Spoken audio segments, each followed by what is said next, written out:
بسم اللہ الرحمن الرحیم۔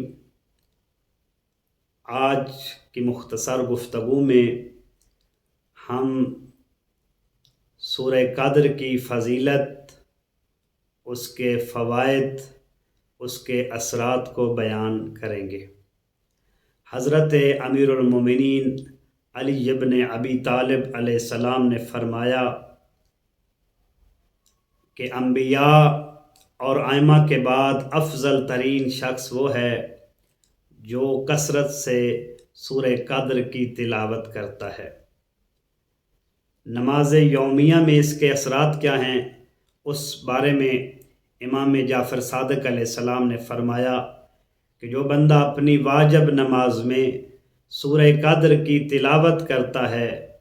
تو اللہ کی طرف سے ایک منادی ندا لگاتا ہے کہ اے نماز پڑھنے والے،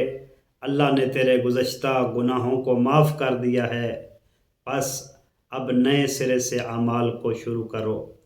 اور اسی طرح امام جواد علیہ السلام نے فرمایا کہ کوئی بندہ نماز میں سورہ قدر کی تلاوت کرتا ہے تو اللہ اس کی نماز کو اعلیٰ علیین میں شمار کرتا ہے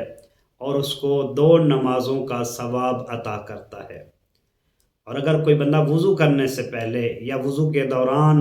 سورہ قدر کی تلاوت کرتا ہے، صادق آل محمد نے فرمایا کہ دوران وضو سورہ قدر پڑھنے والا جب وضو سے فارغ ہوتا ہے تو ایسے ہے جیسے ابھی شکم مادر سے باہر آیا ہو، یعنی اس کے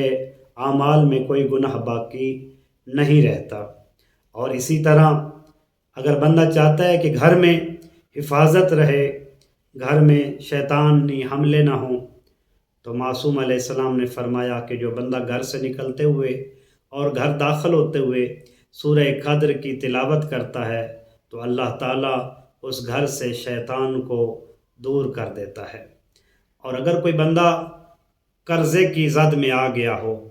اور اس کو کوئی رائے حل نظر نہ آتا ہو تو امام صادق علیہ السلام نے فرمایا اس کو چاہیے کہ اپنے قرضے کی ادائیگی کے لیے کثرت سے استغفار کرے اور کثرت سے سورہ قدر کی تلاوت کرے۔ اور اسی کے ضمن میں امیر المومنین علیہ السلام نے فرمایا کہ جو شخص قرض دار ہے وہ سورہ قدر سے دوستی کر لے،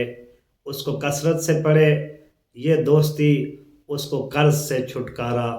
دلا دے گی۔ اور اسی طرح معصوم علیہ السلام نے فرمایا کہ اگر کوئی بندہ پریشان ہو اور قید میں ہو یا رنج و غم میں پھنس چکا ہو، اس کو کوئی حل نظر نہ آتا ہو تو وہ اس نیت سے کہ اس مشکل سے چھٹکارا حاصل ہو سورہ قدر کی تلاوت کرتا ہے تو اللہ تعالیٰ اس کو اس مشکل سے چھٹکارا عطا کرتا ہے۔ اور اس طرح مرحومین کے لیے ہم قبرستان جاتے ہیں، فاتحہ پڑھتے ہیں۔ معصوم علیہ السلام نے فرمایا کہ جو بندہ مرحومین کی قبروں کی زیارت کے لیے جائے اور مرحوم کی قبر پہ ہاتھ رکھ کے 7 مرتبہ سورہ قدر کی تلاوت فرماتا ہے تو اللہ تعالیٰ اس سورہ قدر کی عظمت کے صدقہ میں اس مرحوم کے صاحب قبر کے اور اس سورہ قدر پڑھنے والے دونوں کے گناہوں کو معاف کر دیتا ہے۔ دعا ہے خداوند متعال ہمیں اپنی زندگی میں کثرت سے